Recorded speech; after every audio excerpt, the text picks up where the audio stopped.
রাজস্থানের রোদের তেজে মানুষের যখন হাঁসফাঁস অবস্থা, তখন নাহারগড় বায়োলজিক্যাল পার্কে যেন গরমের বিরুদ্ধে রীতিমতো পানির যুদ্ধ শুরু করেছে বাঘ সিংহেরা। সাদা বাঘ খেলছে স্প্রিংকলারের পানির ছিটায়, কেউ বা আবার শীতল পানিতে গা ভিজিয়ে নিচ্ছে স্বস্তির নিঃশ্বাস। খাঁচার ভেতর শুধু বাঘ নয়, ঠান্ডা বাতাসের ছোঁয়ায় স্বস্তি পাচ্ছে সিংহের ছানাও।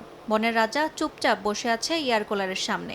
গরমে যেন অসহ্য অবস্থা, তাই ঠান্ডা বাতাসে একটু আরাম খুঁজছে সবাই। গরমে প্রাণ খুলে উপভোগ করছে বরফের স্বাদ। सारे कूलर एनक्लोजर প্রতিটা খাঁচায় এয়ার কুলার বসানো হয়েছে। প্রতিদিনই সেগুলো চালু রাখা হয়। স্প্রিংকলার ও রেইন গানের ব্যবহারে পশুদের ঠান্ডা রাখার চেষ্টা করছি। বিশেষ করে ব্ল্যাক বেয়ারদের জন্য তৈরি করছি ঠান্ডা পানীয়। हमारे भालू के लिए।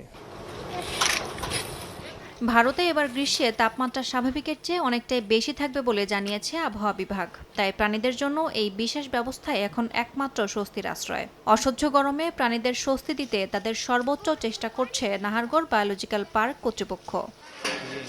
ইয়াসমিন অনন্যা, সময় সংবাদ।